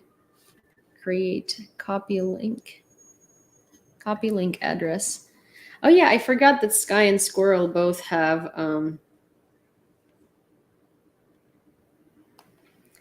one sec, because I would like to buy it on air. Yeah, I was just gearing up to donate. Sky or Squirrel, do you guys want to lend Tork's Theragun, your military discount? I don't know. Do you have to be active duty to get that discount? Do you have to be active duty for the discount, or can you be non-active duty? Because neither one is active duty.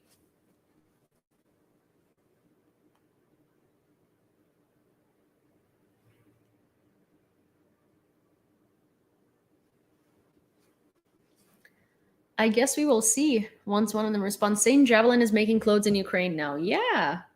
Oh, Sky.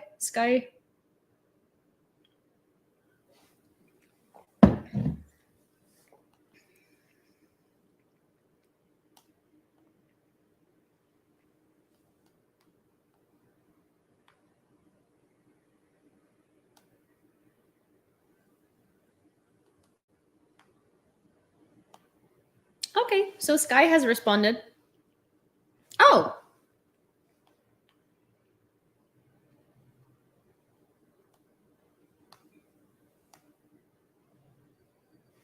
Okay, so 1 second, we might be able to get Sky's discount, which is 20%. Okay. Okay. Sky says okay, which might take a couple of seconds for password. Military. All right. Wait, guys, I think we're getting 20% off. Wait.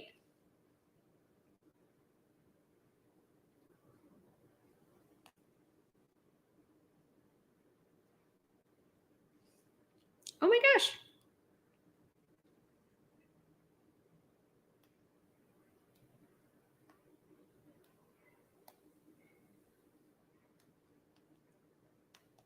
Okay, well, go on Twitter and look. What about Twitter? Wait, what about Twitter?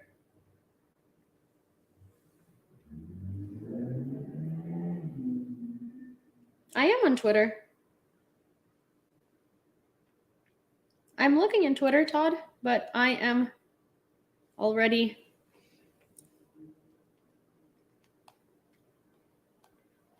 I'm just trying. Oh. Okay. Let me see.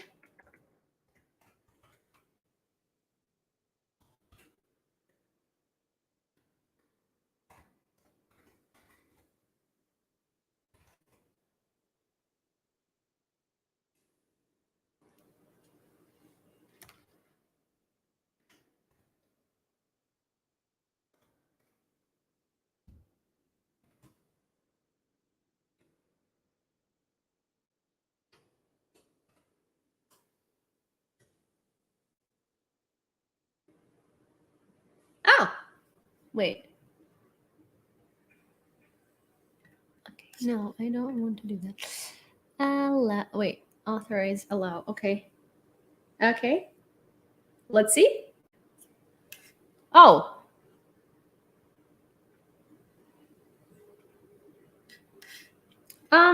It says we were unable to authorize your status. Oh, no worries. Wait, it says we were unable to verify your status. Let me try again. Maybe there was some sort of a, because it logged in. Not verified. Aw. Oh no. Not verified. Aw. Weird.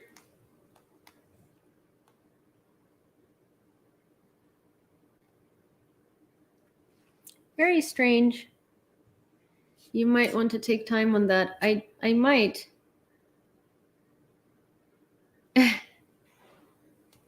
Wait, I want to. Whose status is being sorted? Yeah, I will show 1 second. Oh,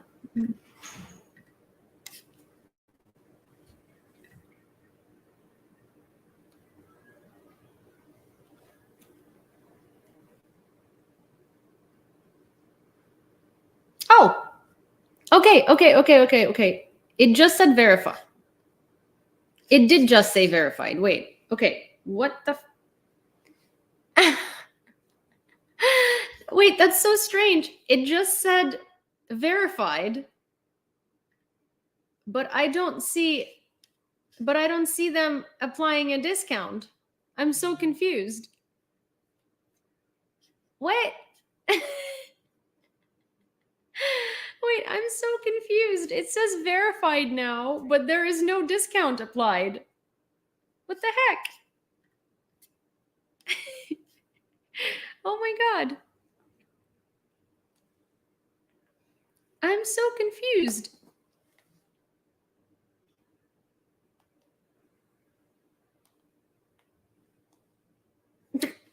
I'm so confused. Why is it like that? It's still okay. Well, let's try and see. Let's try and see. Okay. Well,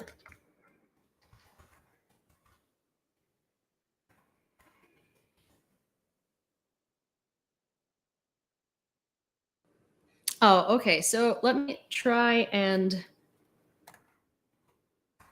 fine.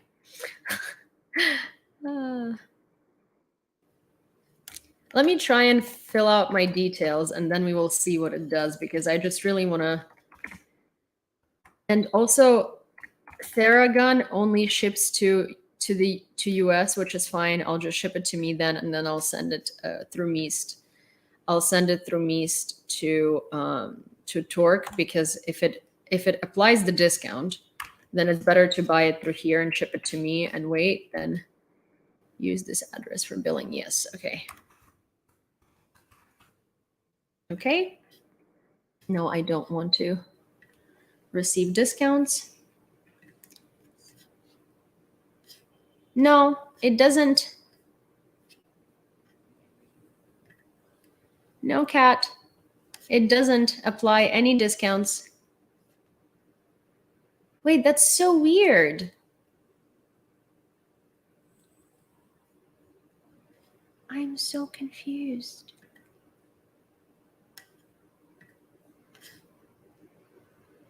I'm so confused. Oh no, wait, okay. It did. It did. Wait, it did. Or maybe it didn't. Okay, so after okay, so people who are better at math, because it doesn't show you anything like real here. Okay, so basically, okay, so after tax and shipping and the discount. Oh, thank you so much, guys. After tax and everything, it's $586.94. Hi. It's $586.94. So it definitely applied the discount because the thing itself costs $5.99 without tax. So definitely we did get the discount. Yay!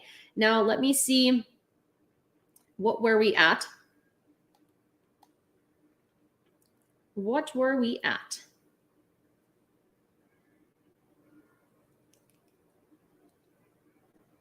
We got the discount. We totally got the discount, which is perfect and fantastic. Okay, 465 plus 465 plus 2520. 465 plus. Okay, I think. We're at 530. Okay, so we are how many dollars away? We are about $60 away from the necessary amount. No, 529.43 minus 586.94. 586.94 is $57.50. Yeah, $60. 20% mean $120 off, not pounds, dollars. Okay, so we got a discount because, okay, look here. I just don't want people to see my address. Oh my gosh. Wait, we just got a Venmo. Oh my God. Okay, well, we are definitely at the amount that we need. But here, look, so I don't want anyone to see my address. So I'm just gonna go here. But so here, look, 539.10, but it doesn't show that it applied discount, right? But it did because this thing itself costs $5.99. So I think it applied some sort of discount. See? Also, oh my gosh, wait, Zach, thank you so much. Zach. Bam. I will pony that unless someone is already doing that. No, someone already did that. I think it gave you 10%. Yeah, I think it did give me 10%. I think maybe because it's the newest model and like the most whatever model, it gave me some percent because, or let me see, maybe I can go through this process again and see if it will change anything. Okay, let's see. Let's see. No, yeah, it applied. Yeah, it took off $59.90.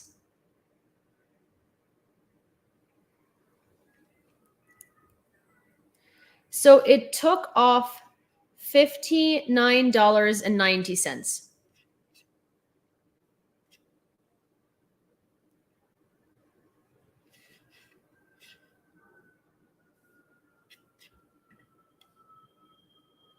Yeah, so 10%. Okay, so I think that maybe because it's the newest model, that's why it did it that way. Yeah, okay. Well, it said that military discount would be 20%. Yeah, but that's what it did. Yeah, but well, listen, we can't, you know, we can't be selective here. Okay, so let's, yeah, exactly. Okay, so let me transfer all of this to my card and I will purchase it. I will show you the receipt and then I'm gonna have to run because I have to get some stuff like cotton pads and cine food that I need to get to before it closes. Okay, so 1 second, guys. I'm sorry that you're just watching me being so annoying and literally just just like dealing with this, but I wanna do it on live so you guys can have so you guys can see that it was purchased and we can yeah, and we can be through with it. Okay, transfer to bank. Oh, and my card is here. Wow. In minutes. Oh, you know what I'm going to do? I'm actually just going to send this entire balance to myself, to my other PayPal, and just do it from there. Okay, so send. Oh my gosh. Why can't, okay. Yes, there we go. What's the 465? Okay, 465. 465.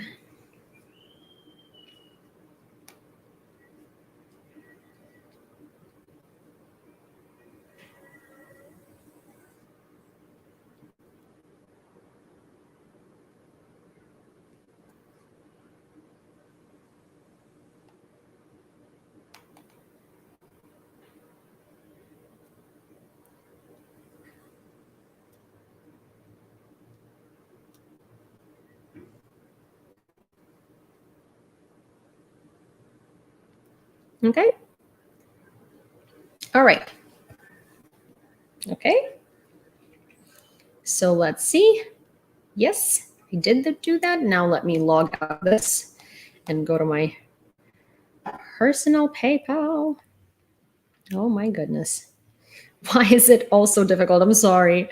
I swear that I'm going to deliver your result in a couple of minutes. It's just so bad. Okay.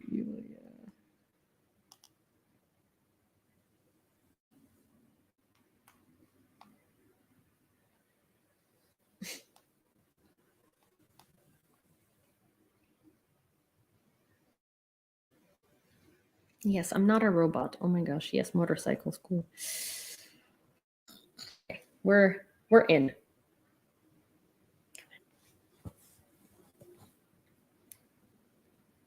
Also, for some reason, my Wi-Fi today is just the worst thing on the planet. And that's why it's taking so long. Longer than it should take. Okay. Finally, the lunch break. Send him a nice package with all kinds of stuff. Yes, actually, his family received a package from some Ukrainian brands that I reached out to that were very happy to receive those. So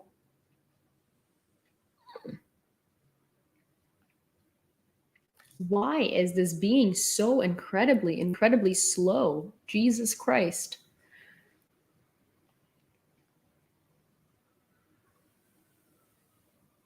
Okay.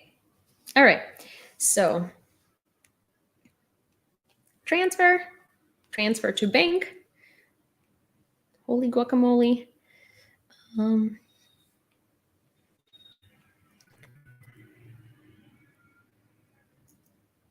Okay.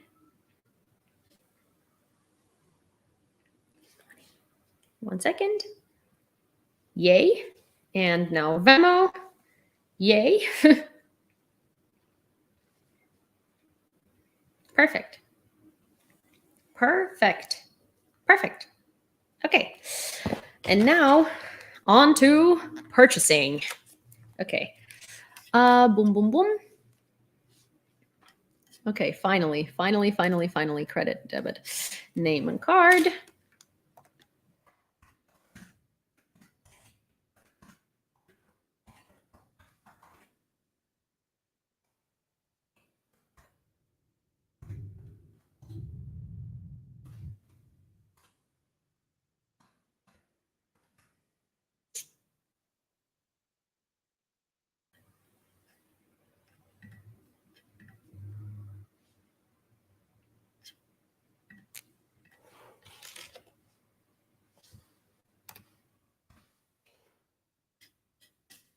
Continue to order review. Okay. 1 second. Place order. Yay! Okay, so I'm going to, how do I,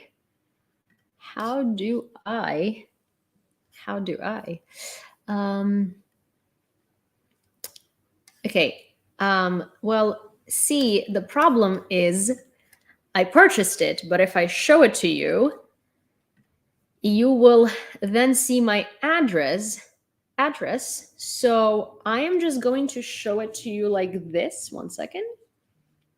So here's the order date. Here's the total. Hi, yes, Natalia did get the projector, but I haven't gotten the photos from my dad yet. So I will. There's so much that I need to catch up on. She did get the projector, but I need to get proof. I need to get proof of that. So thank you for reminding me about that, and I will do that. Okay, so here is the proof of purchase. I will also show you the Theragun when it gets here. Let me think of like how to show it to you on YouTube as well without like fully exposing my identity. Wait, my gosh, Jesus. Okay, well, here is what I can do. I can do this. Okay, so let's do it this way. Okay, well, yeah, I can't do it without fully exposing my. Yeah, I'm gonna post a screenshot. Yeah, that's actually a good idea. You know what? I'm gonna send the screenshot to myself, and I'm just gonna show it to YouTube as well, so you guys can see it. And then I'm gonna run because I did take a screenshot just now because that's what I do anytime I purchase something anyway. And I just screenshot. There we go. And I'm gonna actually airdrop it to myself, and I'm just gonna zoom into the part that matters. That's it. I think it'll be easy enough.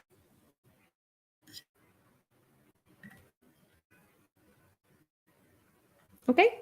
All right. There we go. Got it. That's a good idea. Okay. Wait. Here.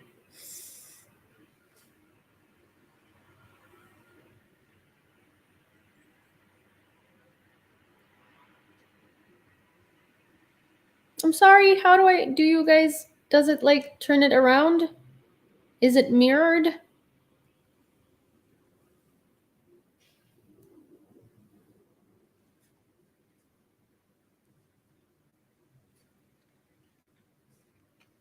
Did you guys? Is this good? Is this good? Okay. Well, here. Well, because TikTok, I already showed it, but okay.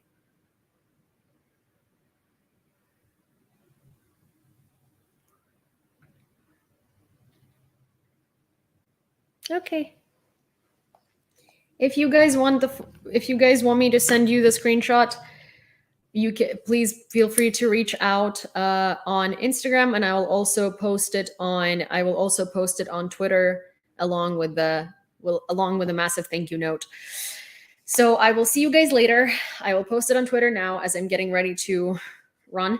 And thank you. And I hopefully will see you tonight on Aiden's video. Okay?